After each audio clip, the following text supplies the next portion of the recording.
Hello दोस्तों, zero lab में आपका एक बार फिर से स्वागत है। आज के वीडियो में हम लोग ये एक इलेक्ट्रॉनिक मेगर रिपेयर करना सीखेंगे।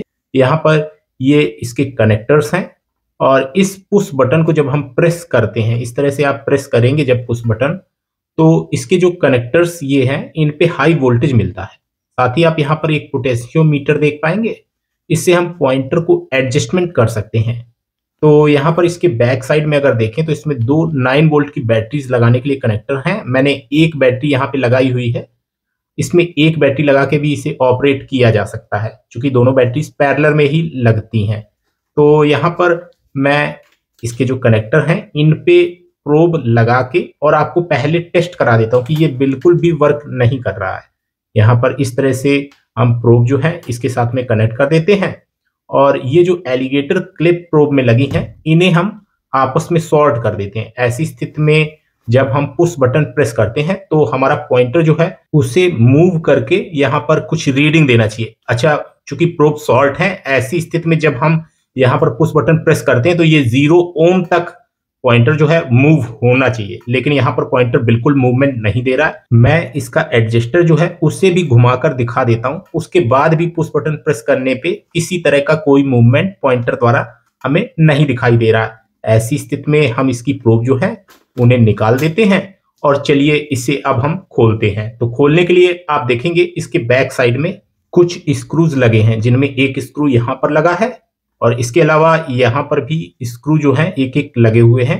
तो चलिए इन्हें अनस्क्रू करते हैं, जिसके बाद हम इस मेगर को खोल पाएंगे। यहाँ पर आप देख पा रहे मैंने इसके स्क्रू जो हैं उन्हें अनस्क्रू कर दिया है और इसके बाद इसके अंदर के जो पार्ट्स हैं वो आपको दिख रहे होंगे। यहाँ पर आप देख पाएंगे कि इसमें जो 9 वोल्ट की बैटरीज लगी थी इसे ऑपरेट करने के लिए, उनके वायर्स जो हैं, जिनमें पॉजिटिव वायर जो है ये इसके स्विच पे गया है। मैं आपको दिखाता हूँ। दोनों ही कनेक्टर्स जो 9 वोल्ट की बैटरी इसमें लगती है उनका पॉजिटिव यहाँ पर आया है और इसके बाद ये पुश स्विच से होता हुआ इसकी पीसीबी में गया है और नेगेटिव डायरेक्ट पीसीबी में गया है। तो यहाँ पर जो सबसे पहले हमें इसमें टेस्ट करना है वो इसका पुश स्विच टेस्ट करना है। अगर पुश स्विच खराब होगा, ऐसी स्थिति में ये बिल्कुल भी वर्क नहीं करेगा। तो मैंने कैमरे को जूम कर लिया है कि आपको सही से विजुअल हो। यहाँ पर ये पुश स्विच जो है इससे हमें टेस्ट करना है। तो इसके लिए हम सबसे पहले इसकी बैटरी जो है उसे रिमूव कर देते हैं। यहाँ पर आप देख पाएंगे मैं इस तरह से इसकी बैटरी जो है उसे बाहर निकाल देता हूँ। बिल्कुल आपको यहाँ पर दिख रहा होगा, मैंने इसकी बैटरी जो है उसे निकाल दिया है, रिमूव कर दिया है। अब इसके बाद यहाँ पर अब हम पुश स्विच जो है उसे कंटिन्यूटी टेस्टर, ये एलईडी वाला कंटिन्यूटी टेस्टर जो है, इससे मैं आपको टेस्ट करके दिखाऊंगा। इस तरीके से इसके दोनों पॉइंट्स पे मैं जो हमारे कंटिन्यूटी टेस्टर की प्रोब है उसे लगाकर पुश स्विच का जो बटन है उसे इस तरह से प्रेस करूंगा, जिससे कि कंटिन्यूटी टेस्टर की अगर एलईडी जलती है तो इसका मतलब हमारा जो पुश स्विच है वो सही है। यहाँ पर आप देख पा रहे हैं एलईडी तो जल रही है, लेकिन मैं पुश स्विच को अभी सही से टेस्ट नहीं कर पा रहा हूँ, क्योंकि मैं जब पुश स्विच के जो पिन है उन्हें नीचे साइड को दबाता हूँ तभी ये एलईडी जो है ग्लो कर रही है। तो इसके लिए अब हम क्या करेंगे, यहाँ पर इसके वायर जो है उसे निकाल के और फिर पुश स्विच जो है उसे टेस्ट करेंगे। यहाँ पर आप देख पा रहे हैं इस तरीके से मैं इसके वायर जो है उन्हें निकाल देता हूँ और इस पुश स्विच को बाहर कर लेता हूँ। उसके बाद हम इसकी टेस्टिंग जो है वो सही से कर पाएंगे। और यहाँ पर ज्यादातर पुश स्विच खराब होने की वजह से इस तरह के जो डिजिटल मेगर टेस्टर होते हैं ये खराब हो जाते हैं। यहाँ पर आप देख पा रहे हैं मैंने पुश स्विच जो है उसे निकाल दिया है और मैं यहाँ पर आपको इसे कंटिन्यूटी टेस्टर से टेस्ट करके फिर से दिखाता हूँ। यहाँ पर आप देख पाएंगे मैं कंटिन्यूटी टेस्टर जो है उसको लगाया हूँ और पुश स्विच की बटन जो है उसे प्रेस करता हूँ, लेकिन एलईडी जलती हुई नहीं दिख रही। अच्छा, पिंस को नीचे साइड को दबाकर जब मैं पुश स्विच प्रेस करता हूँ, ऐसी स्थिति में एलईडी जो है वो जलती हुई दिखती है। इसका मतलब कि इसका जो स्विच है वो खराब हो चुका है और उसकी पिंस को नीचे दबाए रहने की स्थिति में ही पुश स्विच जो है वो वर्क कर रहा है। अच्छा, इस चीज को कंफर्म करने के लिए हम क्या करते हैं कि जो इसके बैटरी कनेक्टर्स हैं उनके वायर को रिमूव कर लेते हैं पीसीबी से। आपको ध्यान रखना है जहां से आप जॉन वायर रिमूव करें उसे वहीं पर लगाएं। ज्यादा बेहतर रहेगा कि आप एक फोटो जो है वो पहले से ही मोबाइल में इसकी ले लें, जिससे कि किसी तरह का कोई कंफ्यूजन ना रहे और कनेक्शन गलत ना हो। यहाँ पर आप देख पा रहे हैं मैंने बैटरी कनेक्टर का जहाँ पे नेगेटिव लगा था उसी जगह पे नेगेटिव जोड़ दिया है और जो बैटरी का पॉजिटिव जो कि स्विच द्वारा जा रहा था, यहाँ पर आप देख पा रहे हैं ये वाला वायर, ये स्विच द्वारा पॉजिटिव को जोड़ रहा था, इसको अब मैं कनेक्ट करके और टेस्ट कर लेता हूं, जिससे कि मैं बिल्कुल कंफर्म हो जाऊंगा।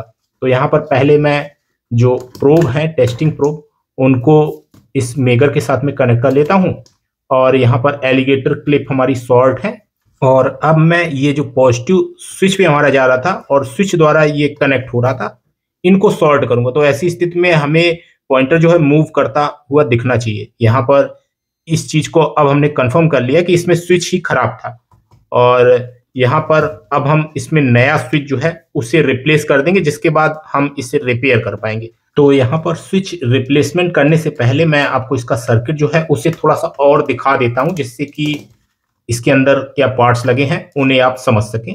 तो यहाँ पर आप देख पा रहे हैं इसका ये सर्किट बोर्ड है जो कि हाई वोल्टेज जनरेट करता है।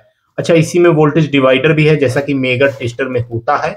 यहाँ पर ये मेगा टेस्टर जो है वो इलेक्ट्रॉनिक है, जबकि मैनुअल वाले में हम क्रैंक शाफ्ट घुमाकर हाई वोल्टेज जनरेट करते हैं। इसमें हाई वोल्टेज जनरेट करने के लिए एक सर्किट जो है वो इनबिल्ट होता है, और जो कि बैटरी द्वारा, जो कि 9 वोल्ट की बैटरी का इस्तेमाल करके यहाँ पर इस सर्किट द्वारा हाई वोल्टेज 1000 वोल्ट जनरेट किया जाता है। हाई वोल्टेज जनरेट करने के लिए पहले ट्रांसफार्मर द्वारा कुछ वोल्टेज जो है उसे जनरेट किया जाता है, उसके बाद वो जो वोल्टेज है लगभग 300 वोल्ट के करीब हो जाता है। उसके बाद 3 टाइम इसमें मल्टीप्लायर जो है वो लगा हुआ है, जिससे कि यहाँ पर उसको मल्टीप्लायर द्वारा 1000 वोल्ट में कन्वर्ट किया जाता है। इसमें यहाँ पर पीएनपी ट्रांजिस्टर BC 557 और एक टाइमर IC का प्रयोग किया गया है। यहाँ पर जो PF मल्टीप्लायर में यूज किए गए हैं वो 333 के 630 वोल्ट वाले किए गए हैं, और यहाँ पर इसमें कुछ प्रीसेट भी आप PCB में लगे देख पाएंगे। एक 50K का प्रीसेट है, दूसरा 20K का प्रीसेट है। अच्छा, यहाँ पर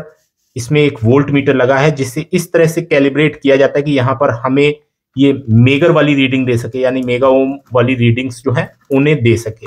तो यहाँ पर इसमें एक पोटेंशियोमीटर 47K का लगा हुआ है। चलिए अब हम इसे पहले की तरह फिक्स कर देते हैं, क्योंकि इसका स्विच जो है वो खराब था, तो अब हमें इसका स्विच जो है उसे रिप्लेस करना होगा। तो पहले इसमें पुश स्विच लगा था, जो कि जब तक हम प्रेस रखते थे ऐसी स्थिति में उतनी देर तक ये हाई वोल्टेज जनरेट करता था। तो मैं अब यहाँ पर दूसरे तरह का स्विच जो है उसे इस्तेमाल करूंगा। यहाँ पर इस तरह का इसमें पुश स्विच था, जिसके कनेक्टर्स जो है जहाँ पे कनेक्शन होता है वो ढीले हो गए थे, इस वजह से ये प्रॉपर तरीके से काम नहीं कर पा रहा था। और अब मैं इसमें ऐसा पुश स्विच यूज करूंगा जिसको मैं एक बार पुश करके इसकी बटन को ऑन रख सकूं और दोबारा पुश करके मैं उसे ऑफ कर पाऊं।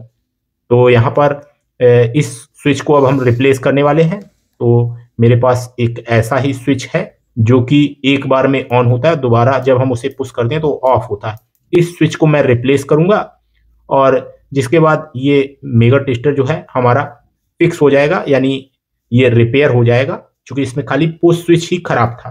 तो यहाँ पर अब हम इस पुश स्विच को जल्दी से इसमें लगा देते हैं, और इसके मैं कनेक्शन जो है वो भी कर देता हूँ। यहाँ पर अब हमें हाउसिंग द्वारा ही वायर की कनेक्शन करने होंगे। तो इस तरीके से अब मैं इसके कनेक्शन जो है वो कर चुका हूँ, और इसमें मैंने बैटरी जो है उसे भी कनेक्ट कर दिया है। जैसा कि आप यहाँ पर देख पा रहे हैं, मैंने बैटरी भी इसमें प्लेस कर दी है, और इसकी प्रोब जो है वो कनेक्ट है, एलिगेटर क्लिप शॉर्ट है। अब हम पुश बटन प्रेस करते हैं तो ऐसी स्थिति में मेगर जो है वो अब हमारा वर्क कर रहा है। साथ ही जब हमारा मेगर जो है 0 ओम में होता है तो आपको एक साउंड जो है वो भी सुनाई देती है, वीप की साउंड आ रही है। वो साउंड इसके ट्रांसफार्मर की साउंड है, क्योंकि प्रोब जो है वो शॉर्ट है। मैं आपको बताना चाहूंगा कि मैंने मैनुअल वाले जो मेगा टेस्टर हैं उन पे भी वीडियोस अपलोड किए हैं, जो कि आपको इंड स्क्रीन में शो हो रहे होंगे। अगर आप वो वीडियोस भी देखेंगे तो आप उस तरह के मेगर जो है उन्हें भी रिपेयर कर सकते हैं।